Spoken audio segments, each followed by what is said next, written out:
Pernah mendengar tentang Oda Nobunaga? Ya, dia ini adalah seseorang yang bisa dikatakan berpengaruh banget dalam sejarah Jepang. Buat kalian yang mungkin udah pernah main game-game Jepang yang ada bau-bau sejarah, ataupun pernah baca sejarahnya Jepang, ya kalian pasti sudah tidak asing dengan Oda Nobunaga, yang dimana juga kita tahu gendernya adalah laki-laki. Bagaimana jikalau seandainya berada di sebuah isekai dan Oda Nobunaga ini perempuan, kemudian dia terlibat perharman? Nonton reviewnya sampai habis.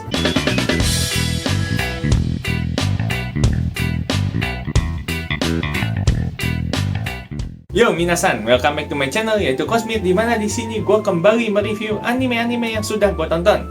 Dan anime yang mau gue bahas kali ini adalah Oda Nobunaga no Yabo, yang dimana ini bisa dikatakan adalah anime isekai gitu ya. Sebelum gue lebih lanjut mereview Oda Nobunaga, please jangan lupa di like dulu, jangan lupa di share ke teman-teman kalian, dan juga jangan lupa di subscribe channelnya ya, supaya bisa lebih tahu lagi gitu loh, oh ternyata ada anime-anime menarik gitu selain dari yang udah umum dikenal ya. Oke, kita balik lagi ke pembahasan animenya. Jadi anime Oda Nobunaga no Yabo ini terdiri dari 12 episode dan dia rilis di summer 2012. Dan studio yang membuatnya ada dua, agak jarang nih ya, yaitu ada Madhouse yang udah terkenal banget lah ini studio. Kemudian ada studio Gokumi, yang dimana setelah gua cek tidak ada yang tahu spesial. Mungkin anime yang pernah gua kenal dari studio ini adalah Kiniro Mosai, yang which is emang cukup oke juga gitu animenya. Dan genre dari anime yang mau kita bahas itu adalah action,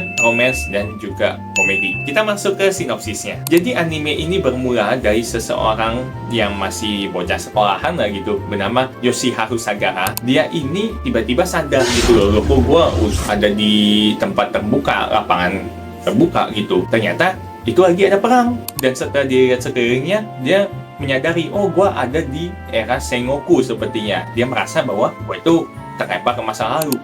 Pas dia udah mau terbunuh, ada yang menyelamatkan. Namanya Hideyoshi Toyotomi, yang dimana ternyata orang ini adalah tangan kanannya Oda Nobunaga. Jadi bisa dikatakan cukup berpengaruh gitu ya.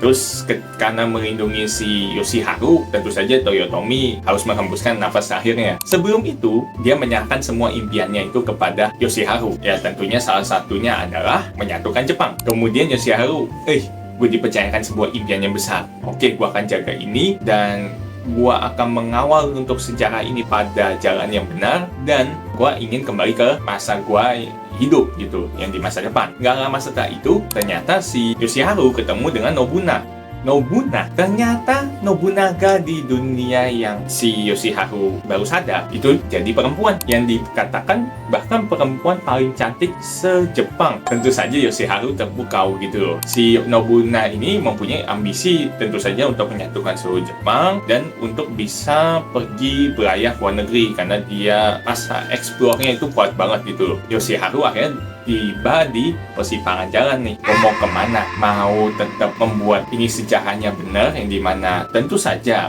Nobunaga bisa mati, atau membantu Nobunaga benar-benar nyatuin seluruh Jepang, alias sejarahnya itu jadi melenceng, dan ada kemungkinan negara Jepang yang dia dulu tinggal itu gak akan ada. Walaupun begitu, Yoshiharu ini punya bekal untuk menghadapi itu semua. Dia itu adalah penggemar video game yang berbau era Sengoku gitu, sehingga dia sudah tidak asing lagi dengan apa yang akan dihadapi di isekai tersebut. Gitu ceritanya. Untuk review gua, ada beberapa poin yang bisa gua tangkap lah. Yang pertama, kalau kita ngomong dari segi ceritanya, sebenarnya bisa dikatakan udah scripted banget ya, soalnya si Yoshiharu itu udah pernah main video gamenya kok, dan bisa dikatakan maniak. Jadi kayak ya mau ada masalah ini itu, dia tuh udah kurang lebih bisa memprediksi lah ya, in the end akan berakhir dengan cukup baik. Kemudian untuk poin yang kedua, mengenai komedi, kan ada unsur komedinya tuh, bisa dikatakan dikit, kalau ada pun berbau yang ecchi mungkin, gue juga nggak gitu yakin. Bisa dikatakan terlalu fokus dengan sejarahnya lah, jadi gue sempat mempertanyakan juga, ini komedinya mana? Selanjutnya untuk poin yang ketiga, kalau kita ngomong visualisasi pertarungannya, itu juga kurang, karena misalnya adu pedangnya dikit atau ada tembakannya dikit, tapi ya that's it, cuma gitu doang. Sangat disayangkan sekali, apalagi kita ngomong ini era perang gitu ya, yang mestinya bisa lebih awesome gitu. Kemudian untuk poin yang terakhir, tadi kan gue ada sempat menyinggung harem ya di awal-awal. Anime ini sebenarnya sudah mengkonsepkan harem itu dengan cukup tepat, dimana secara perjalanan